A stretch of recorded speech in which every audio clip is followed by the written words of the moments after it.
Hello, my friends, and welcome to the final act of the second part of Imagine if Flash Thompson became Spider-Man in 2004.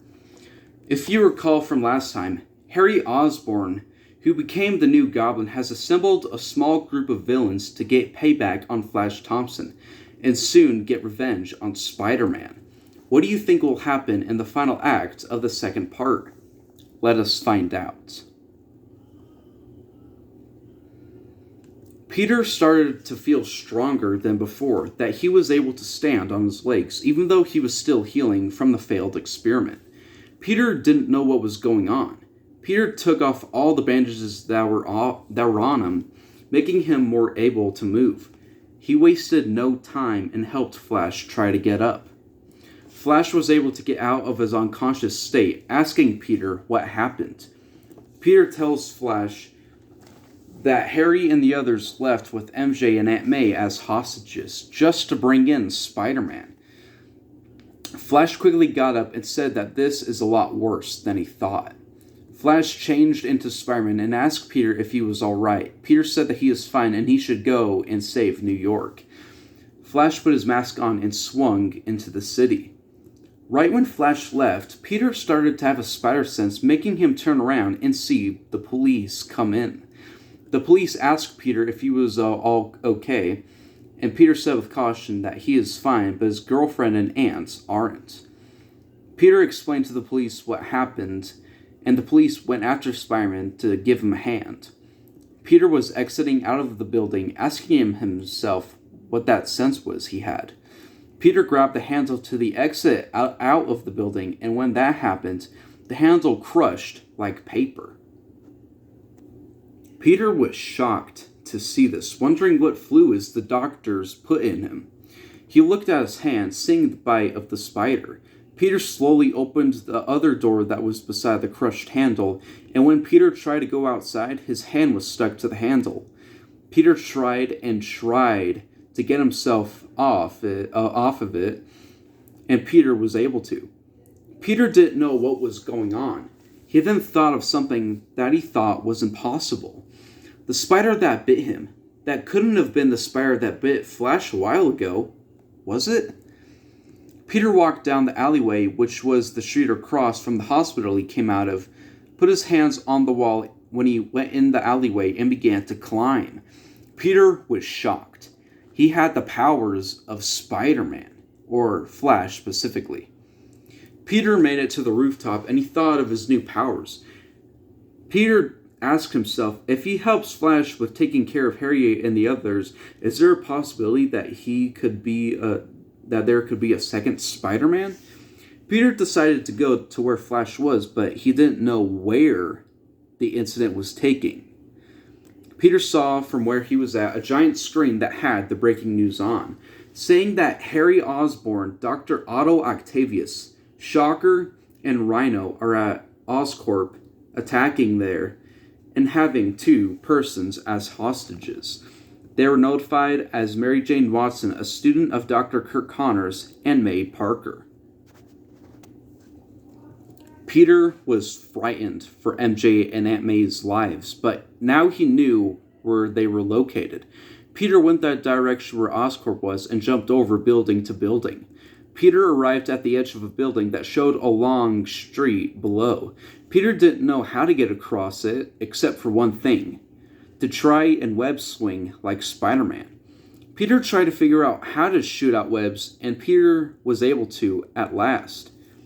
Peter looked down, seeing how high he had to drop, and Peter took a deep breath, making a jump for it. Peter was going down fast, making Peter scream and try not to crash into anything. Peter was about to crash into a building, and Peter shot a web beside him. Peter swung away from the building. Peter slowly started to feel confident about web swinging, and Peter swung his way to Oscorp as fast as he could. When Spider-Man arrived, the front of Oscorp was ruined. Spider-Man sees Rhino and Shocker attacking everyone inside and possibly kill many. Spider-Man wasted no time and made his way to Rhino and Shocker. Spider-Man told the 2 to stop, and the 2 looked at Spider-Man and stopped what they were doing. Spider-Man tells them that they can do this the easy way or the hard way. Shocker tells Spider-Man that he isn't going to take him back to prison because with their powers combined, they will defeat him with ease. Spider-Man says, "Bring it on." Rhino charges at Spider-Man and Spider-Man dodges it. Shocker fires at Spider-Man with his shockwave blasts and Spider-Man dodges it as well. The blasts hit Rhino, making Rhino fall to the ground. Spider-Man charged at Shocker and Shocker smashed his gauntlet on the ground, making the ground shake from the blasting shockwave. Spider-Man jumped in the air and shot a web at one of Shocker's gauntlets, making the gauntlet stick to the ground. Spider-Man was about to take out Shocker for good, but Rhino quickly threw a crate at Spider-Man, knocking Spider-Man back. This gave Shocker the time he needed to get his gauntlet out of the web and began to fire at Spider-Man again. Spider-Man knew he had to think of a better strategy to try and get to Harry as quickly as possible. In the office where the leaders of Oscorp were at, Harry invaded, killed every single one of them. He said out loud that this will now bring in Spider-Man. Doc Ock came into the room with the hostages, seeing all the leaders killed. Doc Ock tells Harry that this was too much for Spider-Man to come and stop. Harry tells Doc Ock that it is the perfect way for Spider-Man to come. Aunt May asks Harry how his father would think of him doing something he failed to do, and Harry pulls out his goblin sword, telling her to shut up. Harry yells at Aunt May and MJ that they do not know how much torture he is in, blaming himself for ever bringing Peter and MJ to the experiment Doc Ock was performing. Harry tells Doc Ock to get ready because Spider-Man would be here any moment. Spider-Man was able to defeat Rhino and Shocker after getting beaten a lot with part of his suit torn apart and ruined. Spider-Man made his way to where Harry, Doc Ock, MJ, and Aunt May were, seeing MJ tied up on one side of the room and Aunt May tied up on the other side. Harry was by MJ with his goblin sword and Doc Ock was next to Aunt May. Spider-Man asked them why they were doing this, and Harry yells at Spider-Man that he killed his father, who was trying to bring justice to him, but he is dead. And now he has come to avenge his father and all those that you, Spider-Man, have backstabbed. Harry then said to Spider-Man that he had to make a choice. His best friend's girlfriend or his best friend's aunt. He can only choose one. Spider-Man asks Harry why have hostages instead of facing him one-on-one. Spider-Man tells Harry that if he wants him dead, he should face him.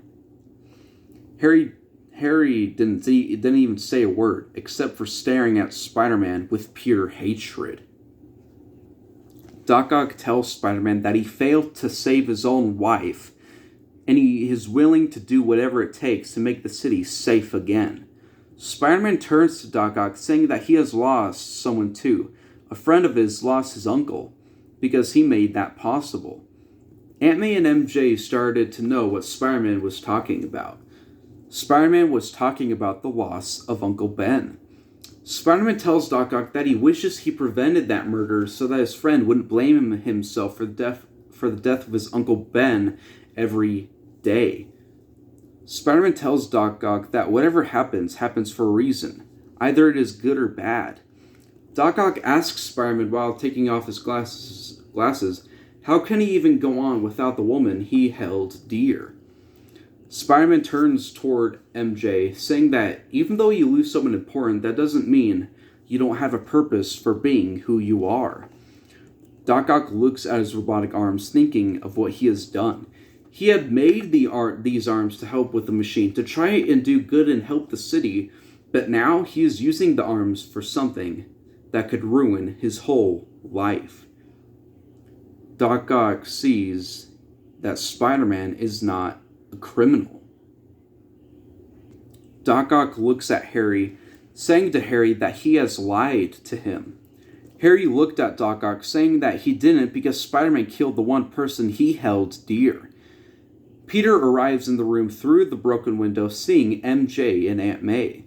Harry sees Peter have the same power Spider-Man has, asking himself how there are two Spider-Men.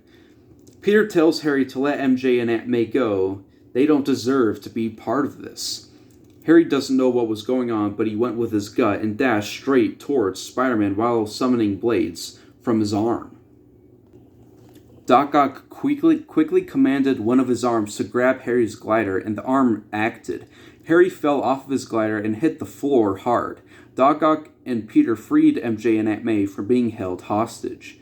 Harry gets up, yelling at everyone, "You are all against me." The glider reacted and summoned its blades that was at the end of its glider, and the blades went into Doc Ock's gut. This made Doc Ock fall to the ground, dead. The arms deactivated and the glider raced towards Harry, and Harry jumped onto it. Harry quickly summoned a pumpkin bomb and threw it, seeing the pumpkin bomb flying towards MJ and Aunt May.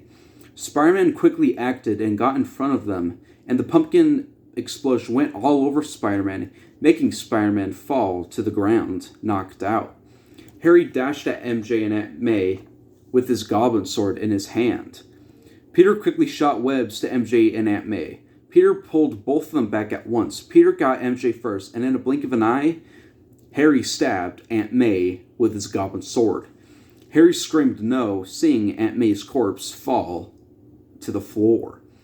Harry said to Peter, in shock, that he never wanted this to happen.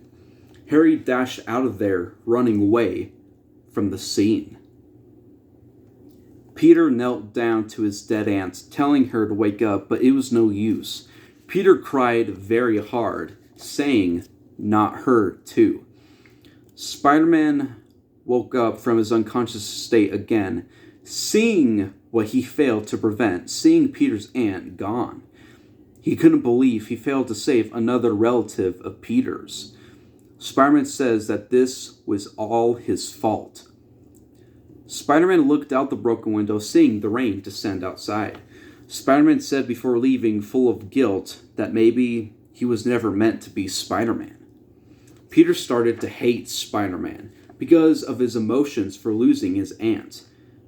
Peter watched as Spider-Man left. "You're gonna pay, Harry," Peter said with pure anger in his heart. This is how the second part would end. The tables have turned for Flash Thompson, Peter, MJ, and everyone else. How do you think the final part of the trilogy will end? We shall soon see, but until then, my friends, farewell.